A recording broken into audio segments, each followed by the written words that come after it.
ഈശ്വര, ഈ നായ്ക്കളെന്ന് മുതല മനുഷ്യരെ പോലെ നിലവിളിക്കാൻ തുടങ്ങിയത്. അയ്യോ, ആഹാ, നിലവിളിച്ചത് ഇയാളായിരുന്നോ? താനെന്തിനാ പട്ടിയിട്ട് ഓടിക്കുന്നേ? ഞാൻ ഓടിച്ചതല്ല, എന്നെ കണ്ട് പേടിച്ച് ഓടിയതാണ്. അതിന് താനെന്തിനാ ഓടുന്നത്? അച്യുതൻകുട്ടി പറഞ്ഞ കളറിക്കൽ അച്യുതൻകുട്ടി, ജീവൻ വേണമെങ്കിൽ ഓടിക്കോ ചെണ്ടക്കാരേ. അയ്യോ, ഇതൊന്ന് അഴിക്കാനുള്ള സമയം കിട്ടോ? രക്ഷിക്കണം ഉമ്മാ. പഠിച്ചോന് ഇതെന്താണ് പോസ്റ്റ്മാൻ വേലായുധം പന്തം കണ്ട പെരിച്ചാന്റെ ചേലിക്ക് അന്തം വിട്ട് പായണത്? ദേവരണ തെയ്യക്കാര് ഇതെന്താ ഓട്ട മത്സരാണോ? എന്താണ്, എന്താ പ്രശ്നോ?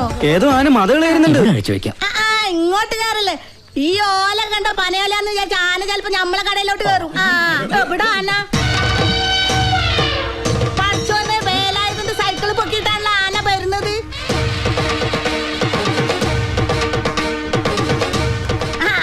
ഇതാന തന്നെ, കളരിക്കൽ തറവാട്ടിലെ ഒറ്റക്കൊമ്പൻ അച്യുതൻകുട്ടി.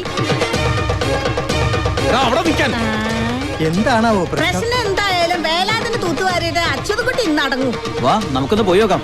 പണ്ടാരതിന് എപ്പോഴഴിക്കാം? നിന്നിട്ട് വേണം സൈക്കിളിന്റെ കാറ്റ് കുത്തിയ പോലെ എന്റെ കാറ്റ് കുത്തിക്കളയാൻ. നിൽക്കൂല, നിൽക്കണല്ല, നിൽക്കൂല. രക്ഷപ്പെട്ടു. എന്റെ ഓങ്ങല്ലൂർ ഗണപതി, ഈ ഒറ്റ കൊമ്പനി ഇതിനെ രക്ഷപ്പെടുത്തി ഒരു കിലോ പഴം തന്നേക്കാവേ. അയ്യോ, ഞാനിതാ വന്നേ.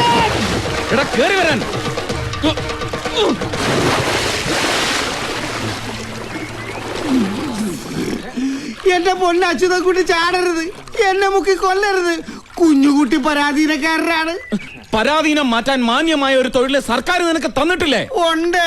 പിന്നെന്തിനാ ഈ പണിയുമായിട്ട് എന്റെ തറവാട്ടി കയറിയത്? എന്താ ചോട്ടാ പ്രശ്നം? പോസ്റ്റ്മാന്റെ പണിയെടുത്താ മതി. അല്ലാതെ ബ്രോക്കർ പണിയുമായിട്ട് എന്റെ തറവാട്ട് മുറ്റത്തെങ്ങാനും കാലുകുത്തിയ ചവിട്ടി കീറും ഞാൻ. ഓങ്ങല്ലൂർ ഗണപതിയാണ്. ഇനി കത്ത് കൊടുക്കാൻ പോലെ ആ മുറ്റത്ത് ഞാൻ കാലെടുത്ത് കുത്തൂല. സത്യം. കത്ത് കൃത്യമായിട്ട് എന്റെ വീട്ടിൽ കൊണ്ട് കൊടുത്തില്ലെങ്കിൽ ചവിട്ടി കൂട്ടും ഞാൻ. കാല് കുത്തിയാലും വെട്ടും, കുത്തിയില്ലെങ്കിലും വെട്ടും. ഈശ്വര, ഞാനിപ്പോ എന്താ ചെയ്യാ? എന്താ ചെയ്യേണ്ടതെന്ന് നിന്നെ ഈ പണിക്ക് പറഞ്ഞു വിട്ടവനില്ലേ, അവനോട് പോയി ചോദിക്കേ. ആരോട്? വേണ്ട വേല, ഇതാ വെള്ളത്തിൽ താളം ചവിട്ടല്ലേ. നിന്നെ പറഞ്ഞു വിട്ടത് അവനല്ലടാ, നജീബ്. ഈശ്വര, അവനോട് പോയി പറഞ്ഞേക്ക്, അവൻ കാരണം എനിക്ക് നഷ്ടപ്പെട്ടതെല്ലാം വീണ്ടെടുക്കാൻ ഒരു ദല്ലാളെ അങ്ങോട്ട് വിടണ്ടാന്ന്. ആ നേരം കൊണ്ട് കെട്ടിയ പെണ്ണിന് ചെലവിന് കൊടുക്കാനുള്ള പണിവെല്ലാം നോക്കാൻ പറ. അതിനല്ല ന്യൂ ഫ്രണ്ട്സ് മാനേജ്മെന്റിന്റെ ആഫീസ് തുറന്നേക്കണത്. കൊറേ ഒലത്ത് ഓഫീസ് തുറന്നു വെച്ചാ പോരാ. എന്റെ സഹായമില്ലാതെ ഞാൻ നടത്തുന്നത് പോലെ ഒരു ഇവന്റ് അവൻ നടത്തി കാണിക്കട്ടെ. അന്ന് കളരിക്കൽ അച്യുതൻകുട്ടി ഫ്രണ്ട്സ് ഇവന്റ് മാനേജ്മെന്റിന്റെ ഓഫീസ് അടച്ചു പൂട്ടി പട്ടരുമടത്തിൽ നജീബിന്റെ ഓഫീസിൽ ചെന്ന് അവൻ പറയുന്നതനുസരിക്കും. ഞാൻ വെല്ലുവിളിച്ചിരിക്കുക. ഈ നാട്ടുകാരെ സാക്ഷി നിർത്തി ചന്ദമനോട് പറഞ്ഞേക്കടാ.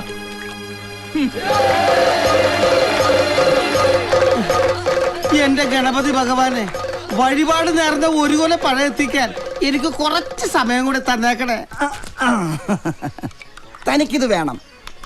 തന്നോട് ഞാൻ പറഞ്ഞിട്ടുള്ളതല്ലേ, നാട്ടിൽ പിറന്നിറങ്ങിയിരിക്കുന്ന പെമ്പിള്ളേരെ ഫോട്ടോയും കൊണ്ട് അച്ചുവേട്ടന്റെ അമ്മയുടെ മുമ്പിൽ കൊണ്ടുപോയി ഫാഷൻ പരേഡ് നടത്തരുതെന്ന്. ഈ ജന്മത്ത് കല്യാണം കഴിക്കില്ലെന്ന് ശപഥം ചെയ്ത് കച്ചമുറുക്കി കിടക്കുന്ന ഭീഷ്മയ്യരാണ് അച്ചുവേട്ടൻ. ഞങ്ങളുടെ പുരാണത്തിലൊരു മെഗാസ്റ്റാർ കഥാപാത്രമുണ്ട്, ഭീഷ്മയ്യര്. ഭീഷ്മയ്യരല്ലട ചെകുത്താനെ, ഭീഷ്മര്. ഞാൻ ഇത്തിരി റെസ്പെക്ടോടുകൂടി പറഞ്ഞേ ഉള്ളൂ. എന്തായാലും അച്ചുവേട്ടൻ തോട്ടിൽ ചാടാൻ ഞാൻ തന്റെ ഭാഗ്യദോഷം. ഭാഗ്യദോഷം? അല്ലെങ്കിൽ തന്റെ ശവദാകവും അടിയന്തരവും ഫ്രണ്ട്സ് ഇവന്റ് മാനേജ്മെന്റിന്റെ മാനേജർ എന്ന നിലയ്ക്ക് ഈ PM പ്രേമചന്ദ്രൻ നല്ല അടിപൊളിയാക്കി തരുമായിരുന്നില്ലേ? പറഞ്ഞിട്ടെന്താ കാര്യം? തന്റെ മക്കൾക്ക് അതൊന്നും കാണാനുള്ള യോഗം ഇല്ലാതായി പോയി. എടാ മഹാഭാവി, നാടായ നാട് മുഴുവനും കല്യാണം കടത്തുറപ്പും ഒരാഘോഷാക്കി നടത്തി കൊടുക്കണ ബിസിനസ് നടത്തുന്ന ആളല്ലേ അച്യുതൻകുട്ടി? അതിനാണ് പാർട്ടി ഇവന്റ് മാനേജ്മെന്റ് എന്ന് പറയണത്. കല്യാണം മാത്രമല്ല, കാഞ്ചീപുരം പട്ട് മുതൽ കപ്പലണ്ടി മുട്ടായി വരെ കമ്പോളത്തിൽ ഇറക്കുന്നത് ഒരു സംഭവമാക്കി മാറ്റണമെങ്കിൽ ഞങ്ങളുടെ സഹായം വേണം. എന്തോ ആയിക്കോട്ടെ. നാട്ടുകാരെ കല്യാണം മുഴുവൻ ആഘോഷാക്കി കൊടുക്കുന്ന ആൾക്ക് സ്വന്തം കല്യാണം വേണ്ടാന്ന് ബാസി പിടിക്കുന്നു. ഇച്ചിരി കടുപ്പം തന്നെയാ. എന്ത് കടുപ്പം? ഓർമ്മ വെച്ച കാലം മുതൽ ഒരു പാത്രത്തിൽ ഫുഡ് അടിച്ച് ഒരു കട്ടിലിൽ കിടന്ന് ഉറങ്ങി ഒന്നിച്ച് ബിസിനസ് നടത്ത മേത്തച്ചങ്ങാതി സ്വന്തം പെങ്ങളെ കട്ടണ്ടോയി താലി കെട്ടിയാ പിന്നെ കടുപ്പത്തിലല്ലാതെ മീഡിയത്തിലെ ലേറ്റ് ആയിട്ട് ഇരിക്കാൻ പറ്റുമോ? അതുകൊണ്ടല്ലേ അച്ചുവേട്ടന് പറഞ്ഞു വെച്ച കല്യാണക്കാർ ഒഴിഞ്ഞു പോയത്. അതുകൊണ്ടാണല്ലോ വേറെ ആലോചന കൊണ്ട് നജീബ് എന്നെ പറഞ്ഞു വിട്ടത്. അതുകൊണ്ടാണല്ലോ തനിക്ക് തോട്ടി ചാടേണ്ടി വന്നതും.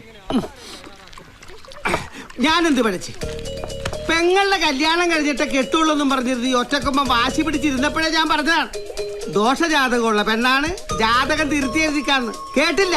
എന്നിട്ട് എന്തായി? വന്നവന്മാർക്കൊക്കെ ചായയും പലഹാരവും കൊടുത്തു. മടുത്തപ്പോ നക്ഷത്രവും ജാതകവും വിശ്വാസയില്ലാത്ത നജീബിന്റെ കൂടെ പെങ്കൊച്ചിറങ്ങിപ്പോയി. അതിലെന്താ തെറ്റ്? ഒരു തെറ്റുമില്ല. ഇനി ഇളയതൊരെണ്ണം കൂടെ ഉണ്ടല്ലോ കെട്ടിക്കാൻ. ആ കൊച്ചാണെങ്കി ഏട്ടന്റെ കെട്ട് കഴിഞ്ഞിട്ട് മതി കല്യാണം ഒന്നും പറഞ്ഞ് നിൽക്കുകയാണ്. എന്ന ഈ കൊമ്പനെ പിടിച്ച് ഏതെങ്കിലും കെടുത്തിട്ട് താലി കെട്ടിച്ച് തളക്കാന്ന് വിചാരിച്ച ഒരു ആലോചന കൊണ്ട് എന്നാ അപ്പ ചവിട്ട് കീറാൻ വരും പട. ആ പാവം തള്ളയുടെ ഒരു തലവിധിയെ ബാക്കിയുള്ളവന് ഒരു കൊല പഴത്തിന്റെ കാശ് നഷ്ടം. എന്നാ അത് എന്ന് നജീബിനോട് ചോദിക്ക്. ഇന്നാർക്ക് ഇന്നാരെന്ന് പഠിച്ചോന്റെ കിതാബിൽ എഴുതി വെച്ചിട്ടുണ്ട്. ഈ ഒറ്റക്കൊമ്പന്റെ കയ്യിൽ നിന്ന് ഒരു സാരി മേടിച്ചു കൊടുക്കാൻ ഒരുത്തി ഈ ദുനിയാവിൽ പറഞ്ഞിട്ടുണ്ടെങ്കിൽ അത് നടന്നിരിക്കും. ആ പെണ്ണ് നടന്നിട്ട് ഇരുന്നിട്ട് എന്താ കാര്യം? പെണ്ണ് നടക്കണ കാര്യമല്ല പറഞ്ഞത്. പിന്നെ നജീബ് വിചാരിക്കണത് പോലെ അച്യുതൻ കുട്ടിനെ കൊണ്ട് പെണ്ണ് കെട്ടിക്കണ കാര്യമാണ് പറഞ്ഞത്. ആ അങ്ങനെ നജീബ് വിചാരിക്കുന്ന പോലെ അച്യുതൻകുട്ടി അനുസരിക്കണമെങ്കിലേ പട്ടരി മഠത്തിൽ നജീബ് ഫ്രണ്ട്സിന് പകരം ന്യൂ ഫ്രണ്ട്സ് എന്നും പറഞ്ഞ ഒരു ആഫീസ് തുറന്നിരുന്നിട്ട് കാര്യമില്ല. ബിസിനസ്സിൽ അച്ചുവേട്ടനെ തോപ്പിക്കണം. അത് ഈ ആയുസിൽ നടക്കുന്നു തോന്നണ്ട. നടക്കൂലെന്ന് എന്താ ഉറപ്പ്? അങ്ങനെ ഉറപ്പാണെങ്കിൽ നജീബ് ഒന്ന് വെല്ലുവിളിക്കട്ടെ. വിളിച്ചാല് വെറുതെ വിളിച്ചിട്ട് കാര്യമില്ല. അച്ചുവേട്ടൻ വിളിച്ചതുപോലെ നാട്ടുകാരുടെ മുമ്പിൽ വെച്ച് വെല്ലുവിളിക്കണം. എന്താ പറ്റുമോ? പറ്റോന്ന്?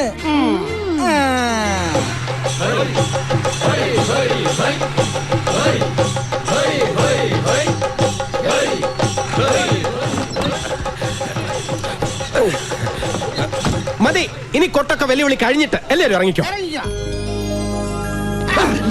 സോറി, വേഗമായിക്കോട്ടെ. കളരിക്കൽ മുറ്റത്തെ കണിതിരുന്നോ? ഒരു മിനിറ്റ്.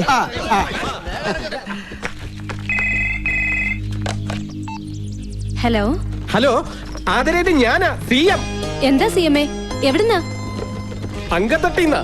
അങ്കത്തട്ടിന്നോ? മനസ്സിലായില്ല. അതൊക്കെ പറയാം. ഫോൺ നജീബിനൊന്ന് കൊടുത്തേ. ശരി. നജീക്ക, ദേ CM വിളിക്കുന്നു. കാവിലേക്കുള്ള പിരിവൊക്കെ കൊടുത്തതാ. പിരിവിനല്ല, സാക്ഷികളാവാൻ കുറച്ച് നാട്ടുകാർ വേണമെന്ന് പ്രേമേന്ദ്രൻ മാനേജർ വിളിച്ചിട്ട് വന്നതാ. സാക്ഷികളോ?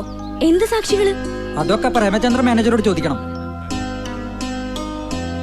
നീ ധൈര്യമായിരിക്കും നജീബേ. ഈ CM പ്രേമേന്ദ്രൻ നിന്റെ മാനേജർ ആയിരിക്കും നടത്തോളം കാലം അന്തിമ വിജയം ന്യൂ ഫ്രണ്ട്സ് ഇവന്റ് മാനേജ്മെന്റ് ഗ്രൂപ്പിന്റെതാ. ആ കിട്ടി. ആ തെയ്യക്കാരനെയും ചെണ്ടക്കാരനെയും അതേ വേഷത്തിൽ തന്നെ ഇങ്ങോട്ട് കൊണ്ടുവന്നിട്ടുണ്ട്. നീ വേഗം വാ, അപ്പോഴേക്കും ഞാൻ അങ്കത്തിട്ട് ഒരുക്കിയേക്കാം. അതെ, ഈ നാട്ടുകാരെ മുഴുവൻ വിളിച്ചു കൂട്ടിയത് ഞാനാണെന്ന് മാത്രം വിളിച്ച് കൂയിക്കരുത്. അച്യുതൻ കുട്ടി എന്റെ അഡ്രസ് ഇല്ലാണ്ടാക്കി കളയും. താൻ ധൈര്യമായിട്ട് വാ. അകത്തേക്കാ? പിന്നല്ലാതെ, താനല്ലേ പ്രധാന സാക്ഷി. എന്റെ അമ്മ ഞാനില്ല. അകത്ത് കാലുകുത്തി കാല് വിട്ടു എന്നാ പറഞ്ഞേക്കണത്. അകത്ത് കാലുകുത്തിലെ തന്റെ കാര്യം ഞാൻ വിട്ടു. എന്റെ ഈശ്വര, ഞാൻ നിങ്ങളെ എപ്പോ എന്തിനു വിളിച്ചു എന്നാ പറയണത്? ഇവരെ വിളിച്ചോണ്ടെന്നത് ഞാനാടാ. ഓഹോ, നീയായിരുന്നു. അതേടാ. ഇവൻ മാനേജർ പ്രേമേന്ദ്രൻ അല്ല, എനിക്കിട്ട് പാരപടിയാൻ നടക്കുന്ന ചതിയം പ്രേമേന്ദ്രനാ. നജീബിന്റെ ചിങ്കിടി. ചിങ്കിടി ഞാനല്ല, നീയാ. അച്യുതൻ കുട്ടിയുടെ കൂടെ കൂടിയതിന് ശേഷമല്ലടാ നീ ആളായത്. പക്ഷെ ഈ CM പ്രേമചന്ദ്രനെ അതിനു മുമ്പേ നാട്ടുകാർ അറിയും. നീ CM ആണെങ്കിൽ ഞാൻ PM ആണടാ. എന്താ കൊട്ടണില്ലേ? ഈ PM പ്രേമേന്ദ്രനെ അറിയാത്ത ഒരു പട്ടി പോലും ഈ ഇന്ത്യ മഹാരാജ്യത്തിലില്ല. അത് ശരിയാ, പക്ഷെ പട്ടികളെ മാത്രമേ അറിയൂ. CM കടിച്ചു മുറിക്കണ്ട, പല്ല് കൊഴിയൂടാ. എന്താ എന്താ ഇവിടെ? ഇവനോട് ചോദിക്ക്. എന്താടാ പ്രേമ? അംഗം കുറിക്കാൻ വന്നതാണ് മാതാ. അംഗം കുറിക്കാൻ നീ ആരടാ? ആരമ്മ ചന്തുവോ അല്ലെ തച്ചോളി തങ്കപ്പന? പേരും അഡ്രസ്സും ഒക്കെ തെറ്റിച്ച് പാടാ. എടോ, അഡ്രസ് ശരിയാക്കിട്ട് താനെന്താ അവർക്കൊക്കെ ലെറ്റർ അയക്കാൻ പോണോ? കാര്യം എന്താണെന്ന് വെച്ചാൽ തെളിച്ചു പറയാ എന്റെ പ്രേമേന്ദ്ര. അത് പറയാനും അംഗം കുറിക്കാനുമുള്ള പടക്കുറിപ്പ് ഇപ്പൊ എത്തി. പട്ടർമഠത്തിൽ നജീബ് കീ ജയ് ജയ് ജയ് ജയ് ജയ്. പട്ടർമഠത്തിൽ നജീബ് കീ ജയ് ജയ് ജയ് ജയ്. പട്ടർമഠത്തിൽ നജീബ് കീ ജയ് ജയ് ജയ് ജയ്.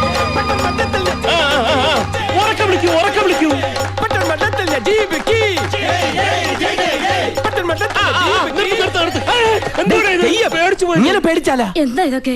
എന്തിനാ നജീബ് ഇപ്പൊ ഇങ്ങോട്ട് വന്നത്? മുകളിൽ അച്ഛനും കുട്ടിയുണ്ട്. ഉണ്ടെന്നറിഞ്ഞിട്ട് തന്നെയാ വന്നത്. അമ്മയ്ക്കൊന്നും തോന്നരുത്, ഇതൊന്നും വേണമെന്ന് വെച്ചിട്ടല്ല. പക്ഷെ നാട്ടുകാരെ മുമ്പിൽ വെച്ച് വെല്ലുവിളിച്ച വായി പഴവും തിരികെ മിണ്ടായിരിക്കാൻ ഞാൻ വെറും കൊച്ച. ഈ നജീബ് വെറും PM പ്രേമേന്ദ്രനല്ല. PM-നെ തൊട്ട് കളിക്കണ്ട. നിന്നോടല്ല, സാക്ഷാൽ അച്യുതൻ കുട്ടിയോട് അംഗം കുറിക്കാനാണ് ഞങ്ങൾ വന്നത്. പോളെ പോത്തെ പാവം. ഒച്ചയും ബഹളവും കേട്ട് അച്ഛൻ ഇങ്ങോട്ട് ഇറങ്ങി വരുന്നതിന് മുമ്പ് ഇവരെ വിളിച്ചോണ്ട് പോവാൻ അജീബേ. ഇല്ലമ്മേ, ബിസിനസ്സിൽ അവനെ തോൽപ്പിക്കുകയാണെങ്കിൽ ഞാൻ പറയുന്ന പോലെ അനുസരിക്കാവുന്ന അവൻ വെല്ലുവിളിച്ചിരിക്കുക. അതേടാ, വെല്ലുവിളിച്ചത് ഞാൻ തന്നെയാ. അതിന് നാട്ടുകാരെയും കൂട്ടി തറവാട്ട് മുറ്റത്ത് വന്ന് കൂലിക്ക് ജയ് വിളിപ്പിച്ചത് കൊണ്ടായില്ല. എന്റെ ഒരു സഹായവുമില്ലാതെ അന്തസ്സായിട്ടൊരു ഇവന്റ് ഏറ്റെടുത്ത് വിജയിപ്പിച്ച് കാണിക്കും. കാണിക്കാൻ തന്നെയാ പോണത്. കാലണ്ടറിൽ കുറിച്ചിട്ടോ 24 മണിക്കൂറിനകം. 24 മണിക്കൂർ എങ്ങനെ കലണ്ടറിൽ കുറിക്കുന്നത്? വാച്ചിൽ കുറിച്ചിട്ടാ. എങ്കിൽ കേട്ടോ, നിങ്ങൾ ജയിച്ചാൽ ഈ പ്രേമേന്ദ്രൻ താടി മീശയും അടിച്ച് കണ്ണെഴുതി പൊട്ടും തൊട്ട് ചാന്തുപെട്ടായിട്ട് നിങ്ങളുടെ മുമ്പിൽ വരും. എന്നാലേ ഞങ്ങൾ തോറ്റ ഈ നജീബ് തല മുട്ടയടിച്ച അമിതാവേശം വേണ്ട. വേണ്ടല്ലേ? എന്നാൽ കുറിച്ചിട്ടോ, ഇന്നു മുതൽ 12 ദിവസത്തിനകം കളരിക്കൽ അച്യുതൻകുട്ടിയുടെ ഫ്രണ്ട്സ് ഗ്രൂപ്പിന്റെ മൂക്കിന് താഴെ നാട് കിടുങ്ങുമാർ ഒരു സൂപ്പർ ഇവന്റ് പട്ടണമടത്തിൽ നജീബ് നടത്തി കാണിച്ചു തരും.